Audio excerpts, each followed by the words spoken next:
Movie की शुरुआत में जापान की कंट्री दिखाई जाती है। इशिको बारिश वाले दिन अपनी माँ के साथ घर जा रहा है। उस लड़के को एक छोटी लड़की दिखती है जिसने व्हाइट ड्रेस पहनी है, जो कि एक रिवर की एज पर खड़ी है और वो सोचता है कि वो अकेले वहाँ ऐसे क्यों खड़ी है। इशिको भाग के उसके पास मदद ऑफर करने के लिए जाता है और लड़के की माँ उसको रोकने को बोलती है और उसके पीछे भागती है। अचानक से वो लड़की पीछे मुड़ती है, जिस वजह से इशिको चकरा जाता है और जब वो लड़का उठता है तो उसकी माँ उसको उस लड़की से बचाते हुए घायल हुई होती है। वो लड़की कोई आम लड़की नहीं बल्कि वो एक विल है। बहुत साल बाद इशिको बड़ा होके अब एक यंग मैन बन गया है और उसके पास स्पिरिट्स को देखने की एक अलग ही शक्ति है और वो जहाँ भी जाता है उनकी मदद करने की कोशिश करता है।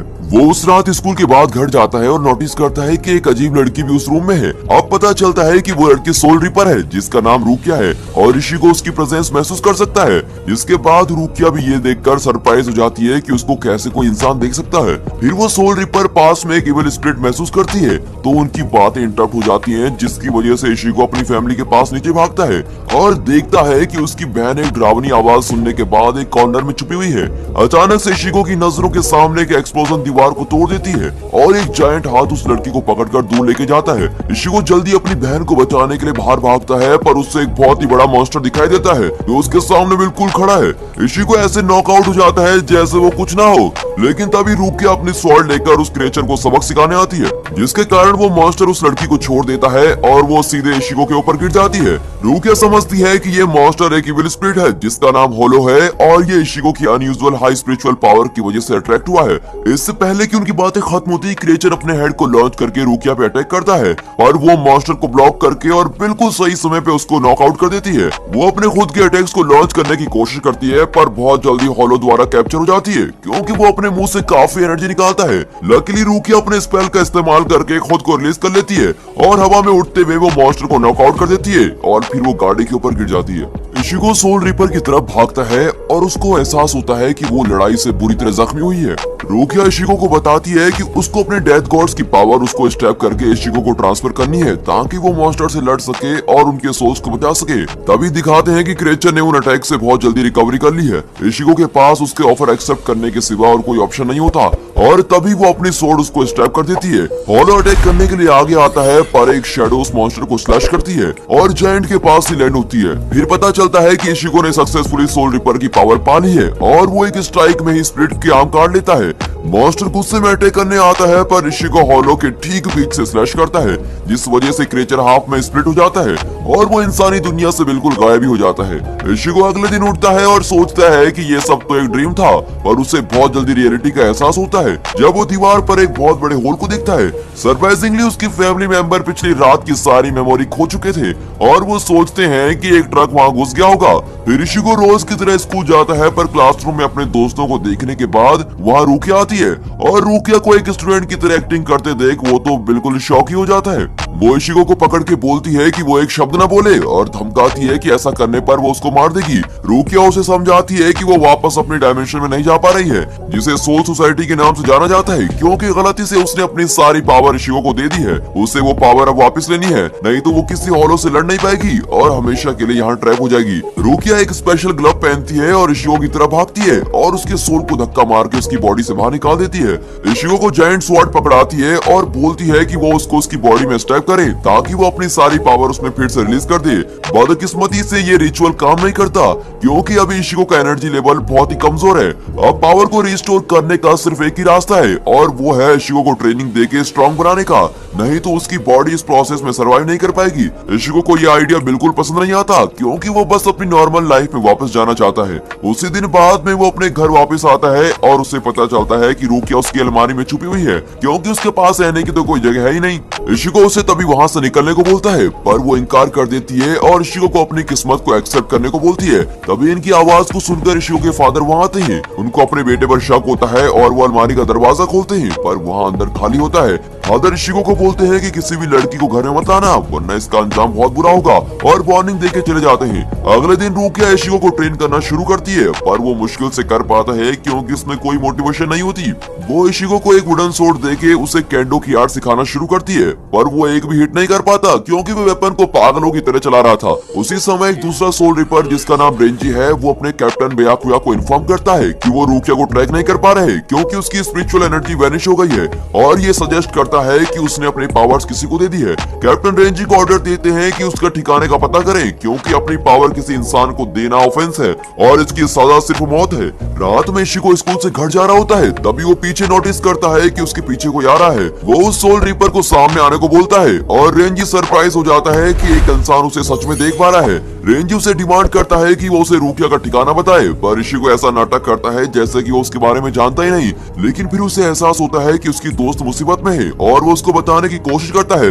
रेंजी परेशान हो जाता है और वो धोखे से अपनी सोल निकालकर उस पर अटैक करने की कोशिश करता है। लकीली वहाँ पर एक एरो आता है जिससे रेंजी को जबरदस्ती छुपना पड़ता है और इशिगो को भागने का मौका मिल जाता है। इशिगो घर जाके रुकिया को दूसरे रैपर के बारे में बताता है और उससे सारी सच्चाई जानने की कोशिश करता है। रुकिया बस इतना बोलती है कि उसे ट्रेनिंग करनी होगी, नहीं तो वो पक्का मर जाएगा।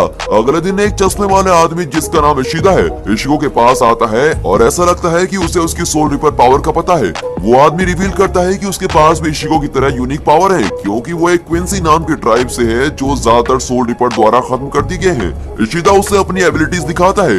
वो अपनी स्पिरिचुअल एनर्जी से एक बो बनाता है और रिवील करता है कि पिछली रात इशिगो को बचाने वाला वही था। वो इशिगो से लड़ने के लिए हेल्प मांगता है ताकि वो रिपर से उसके लोगों को मारने का बदला ले सके, पर इशिगो धमकाने के बाद भी इनकार कर देता है। कोई और चॉइस न होने के बाद इशिदा प्लान करता है कि वो होलोस को लोअर करके इशिगा को लड़ने के लिए मजबूर करेगा और वो बेट को नीचे सिटीज में फेंकता है। रुकिया इविल स्पिरिट को सेंस करके इशिगो की तरफ भागती है और उसे सोल रिपर बनने पर फोर्स करती है ताकि वो इनोसेंट लोगों को बचा सके। वो पार्क की तरफ भागते हैं जहाँ उनको एक लड़के का सोल दिखता है जिसे उसने पहले बचाया था और उसका पीछा एक जायंट मकड़ी जैसा मॉन्स्टर कर रहा है। इशिगो क्रिएचर की तरफ भागता है और अपनी जायंट स्वॉर्ड से उस पर अटैक करता है, पर मॉन्स्टर जल्दी से बच निकलता है और उसे कोई इफेक्टिव हिट नहीं मारने देता। रिपर भी मॉन्स्टर के अटैक को डॉज कर पाता है और वो डेस्परेटली उसके जायंट लेग से दूर भागता है। इवेंचुअली इशिगो थक जाता है और थोड़ा रिलैक्स हो जाता है, जिस वजह से होलो को स्ट्राइक करने का मौका मिलता है और वो रिपर को नॉक कर देता है। इससे पहले कि मॉन्स्टर उसे मारता, रेंजी उसे हाफ में कट कर देता है, जिसने उन्हें उनकी स्पिरिचुअल एनर्जीज को ट्रैक करके लोकेट किया होता है। वो इशिगो की तरफ अपनी इनक्रेडिबल रफ्तार के साथ मुड़ता है और इससे पहले कि इशिगो कोई रिएक्शन देता, अपनी सोर्ड को उसकी तरफ पॉइंट करता है। इशिगो उसे मारने की कोशिश करता है लेकिन मार नहीं पाता और दूर उड़ के चला जाता है। रुकिया भाग के आके उसे रोकने को बोलती है, पर इससे बस रिपर को और गुस्सा आता है क्योंकि वो समझ नहीं पाता कि वो एक नीच इंसान को क्यों बचाना चाहती है। तभी कैप्टन बयाकुया उनके सामने आता है और रिवील करता है कि वो एक्चुअल में रुकिया का भाई है। वो उस लड़की से डिमांड करता है कि वो अपनी पावर्स इशिगो से वापस ले ले, चाहे उस आदमी को मारना ही क्यों न पड़े, क्योंकि यही इकलौता रास्ता है जिससे उसके गुनाह सोल सोसाइटी द्वारा माफ किए जा सकते हैं। रुकिया इनकार कर देती है क्योंकि वो इनोसेंट इंसान को नहीं मार सकती है, स्पेशली तब जब उस इंसान की ऐसी हालत करने के पीछे वही हो। अपनी बहन का रिजॉर्व देख के बयाकुया उससे अगले फुल मून तक अपनी पावर्स वापस हासिल करने का टाइम देता है, नहीं तो वो लोग इशिगो को खुद मार देंगे। रुकिया जल्दी से अपने दोस्त को वापस उसकी बॉडी के पास लाती है और स्पेशल हर्ब से उसको हील करती है, पर इशिगो अनश्योर है कि वो आगे क्या कर सकते हैं। जैसे जैसे समय बीतता है तो रुकिया को भी एहसास होता है कि इशिगो कभी तैयार नहीं होगा, स्पेशली जो हालत उसकी पिछली लड़ाई के बाद हुई है। वो फैसला करती है कि वो उनके चांसेस को गैम्बल करेगी और अपने भाई के साथ एक डील करती है जिसमें वो कहती है कि हम इशिगो का इस्तेमाल एक बेट की तरह करेंगे ताकि वो एक मैसिव होलो जिसका नाम ग्रैंड फिशर है उसको ल्योर कर सके। रुकिया वादा करती है कि अपने गुनाहों को सही करने के लिए वो मॉन्स्टर को मार देगी और अपने भाई से इशिगो की जिंदगी बख्शने की भीख मांगती है। रुकिया की इतनी रिक्वेस्ट के बाद उसका भाई उसकी विश को मानने से बिल्कुल इनकार कर देता है और बल्कि उससे उसके परिवार के लिए वफादारी के सवाल करता है। रेंजी को रुकिया के लगातार डिफेंस पर बहुत ही ज्यादा गुस्सा आता है और वो इशिगो को कचरे से ज्यादा कुछ नहीं बताता और बोलता है कि वो बचने के काबिल नहीं। तभी वहाँ इशिगो आता है जो अपने दोस्त का पीछा करके उनकी लोकेशन पे पहुंचा है और वो उनको रुकने के लिए चिल्लाता है। वो एक शर्त पे ग्रैंड फिशर को सिलेक्ट करने के लिए मान जाता है कि वो रुकिया को जाने देंगे। रेंजी इशिगो पे तभी हमला करने का फैसला करता है, पर सरप्राइजिंगली उसका कैप्टन उसे रोक देता है और डील के लिए इस भरोसे के साथ मान जाता है कि वो एज अ रिजल्ट तो मर ही जाएगा। इशिगो रुकिया के साथ ट्रेनिंग शुरू करता है और इस बार वो बहुत ही सीरियसली ट्रेन करता है, पिछली बार की तरह नहीं, क्योंकि वो अपनी दोस्त को प्रोटेक्ट करना चाहता है और अपनी कैपेबिलिटी साबित करना चाहता है। वो आदमी बहुत कम टाइम में बहुत ज्यादा इंप्रूवमेंट कर देता है और अपने स्पिरिचुअल प्रेशर को भी कंट्रोल करके उसे एक वेपन की तरह इस्तेमाल करना सीखता है। वो ग्रैंड फिशर की तलाश में लग जाते हैं क्योंकि उस मॉन्स्टर ने इशिगो की बढ़ती हुई स्पिरिचुअल एनर्जी जरूर महसूस की होगी।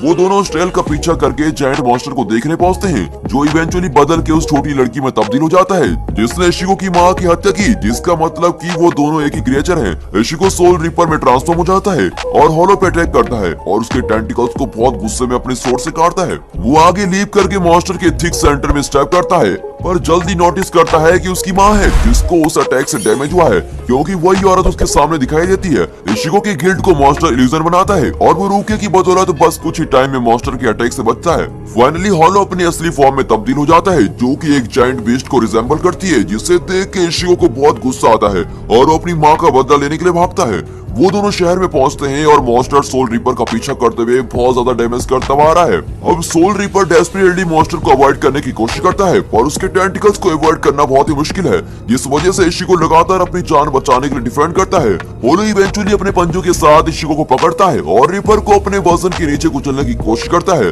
पर इशिगो लड़ाई में हार नहीं मानता और बिल्कुल डट कर रहता है। तभी एकदम मॉन्स्टर पे एक एरो शॉट किया जाता है, जिस कारण वो आदमी से दूर नॉक हो जाता है और ये रिवील होता है कि यहाँ मदद करने इशिदा पहुंचा है। क्वेंसी क्रिएचर के अटैक्स को डॉज कर पाता है और उस पे बहुत सारे एरो को फेंकता है, पर होलो उन्हें आसानी से डिफ्लेक्ट कर पाता है। डिस्ट्रैक्ट हुए मॉन्स्टर पे इशिगो अटैक करने भागता है और उसके नीचे भाग के क्रिएचर को नीचे से काटता है, पर इससे उस इविल स्पिरिट को और गुस्सा आता है और वो गुस्से में जोर से आसमान की तरफ चिल्लाता है, जिस वजह से एक टॉर्नेडो क्रिएट होता है। वो उन दोनों पे स्ट्राइक करता है और मजबूरन अटैक से बचने के लिए इशिगो को बस में छुपना पड़ता है, पर मॉन्स्टर उस आदमी को फॉलो करके बाहर से उस पर अटैक करता है और इवेंचुअली इशिगो को पकड़ के एक ही टाइम में पूरी बस को उठा लेता है। इशिदा मॉन्स्टर पे एम करके एरो को शूट करता है, जो होलो की डायरेक्ट आंख में स्ट्राइक कर पाता है। अब क्रिएचर को बहुत ही गुस्सा आता है और वो बस को टुकड़ों में तोड़ देता है, पर साथ ही में इशिगो को ऊपर से स्ट्राइक करने का मौका भी मिल जाता है और वो उसके सर को स्प्लिट करके अपनी माँ की मौत का बदला लेता है।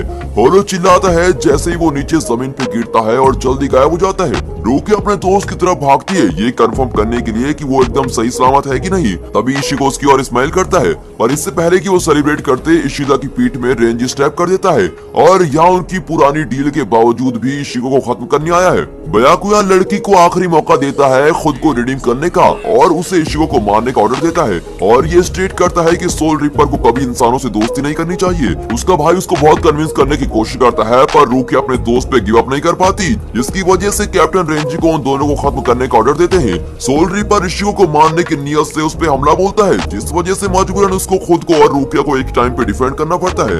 रेंजी के अटैक्स इशिगो के लिए बहुत तेज हैं, जिन्हें वो संभाल नहीं पाता और इवेंचुअली वो गाड़ियों की तरफ क्रैश होता है, पर इस बार वो सोल रिपर की मूवमेंट को देख पाता है, जिससे उसकी जीतने की पॉसिबिलिटी बढ़ जाती है। इशिगो दुश्मन की तरफ हमला बोलता है और वो लगातार घमासान स्ट्राइक एक्सचेंज करते हैं। रेंजी को बहुत गुस्सा आता है और वो तुरंत स्ट्राइक बैक करता है और इशिगो के मुंह पे किक करता है और उस डिवास्टेटिंग किक से उसे नॉक करता है। सोल रिपर फैसला करता है कि वो फाइनली अपनी पावर को दिखाएगा और अपने स्वॉर्ड को सेकंड वर्जन में बदल देता है। इशिगो की तरफ स्प्रिंग के जैसे वेपन लॉन्च करता है। इशिगो जान बचाने के लिए भागता है और दुश्मन के बढ़ते हुए हमले को एडजस्ट नहीं कर पाता। रेंजी इवेंचुअली अपने स्वॉर्ड की मदद से इशिगो को पकड़ लेता है और उसको गाड़ियों के ढेर में धकेल देता है। रिपर फिर इशिगो पे एक व्हीकल फेंकता है, जिस वजह से बहुत बड़ी एक्सप्लोजन होती है और नजर में आने वाली सब चीजें जल जाती हैं। इससे पहले कि रेंजी रूकिया को मार दे, इशिगो उनकी ओर से निकलता है, जिससे देखकर सब हैरान हो जाते हैं और वो रिपर को अश्योर करता है कि वो इतनी जल्दी और आसानी से नहीं मरेगा। इशिगो रेंजी की तरफ हमला बोलता है और दुश्मन के अटैक्स को डिफ्लेक्ट करता है और रिपर के वेपन को काटते हुए उसे बस में क्रैश कर देता है। ये देखकर कि उसका आदमी क्लियरली हार गया है, बयाकुयो फैसला करता है कि अब वो लड़ाई में शामिल होगा और रेंजी को रिट्रीट करने को बोलता है। इशिगो आगे भागता है कैप्टन को स्लैश करने के लिए, पर कैप्टन उसके सामने से गायब हो जाता है और उसके स्वॉर्ड को अपनी बस 2 उंगलियों में पकड़ लेता है। वो आदमी फिर से अटैक करने की कोशिश करता है, पर जल्दी उसके पेट में कैप्टन कट करता है और वो जमीन पर गिर जाता है। सरप्राइजिंगली इससे पहले कि कैप्टन जाए, इशिगो दोबारा उठने की कोशिश करता है और एक बार फिर से अटैक करता है, पर जल्दी उसका वेपन रोक दिया जाता है और बेहद तेज रफ्तार से उसे काट दिया जाता है। अब इशिगो बार बार गिरने के बाद भी हार नहीं मानता। वो हार मानने से इनकार करता है क्योंकि उसे किसी भी कीमत में रूकिया की रक्षा करनी है। बयाकुयो उस आदमी के जिद्दीपन पर फ्रस्ट्रेट होता है और उसके फेस पे उसे आखिरी बार स्ट्राइक करता है और एक बार फिर इशिगो को जमीन पे नॉकआउट कर देता है। अमेजिंगली इशिगो हार मानने से इनकार करता है और कैप्टन को पकड़ के उसे बताता है कि अभी सब खत्म नहीं हुआ। रिपर को बहुत गुस्सा आता है और वो फैसला करता है कि वो इशिगो को खुद मार देगा, पर रूकिया उसे नॉक करके उससे बचा लेती है और उसे एक नीच आदमी बुलाती है। वो अपने दोस्त को स्ट्राइक करके उसे उठने से रोकती है और अपने आंसू को डेस्परेटली रोकते हुए इशिगो को बताती है कि वो थक गई है। रूकी अपने भाई को वादा करती है कि वो सोल सोसाइटी वापस जाएगी और उसके पापों के लिए उसे जज किया जाए ताकि उन्हें और इंसानों को मारने की जरूरत न पड़े। वो औरत इशिगो की सोल लेके उसे खुद को स्ट्राइक करती है, जिससे वो आदमी की सारी पावर ले लेती है और सब व्हाइट में बदल जाता है। अगली सुबह इशिगो उठता है और उसके सब जख्म जा चुके हैं और वो ऐसा फील करता है जैसा ये सब कुछ सपना था। वो स्कूल वापस जाता है और अपने सब दोस्तों को देखता है, पर उसे महसूस होता है कि कोई बहुत इम्पोर्टेंट वहाँ पर नहीं है। वो डेस्क से निकल के नोटबुक खोलता है और रुकिया की राइटिंग देखता है, जिस कारण वो एक बार फिर से स्माइल करता है। और दोस्तों यहाँ पर ये मूवी खत्म हो जाती है। कमेंट्स में जरूर बताना कि आपको रुकिया का सैक्रिफाइस कैसे लगा, और क्या कभी आपने किसी दोस्त के लिए इश्को की तरह सब हदें तोड़ के स्टैंड लिया है। And finally thanks for watching. It's not a game, it's a rich thing.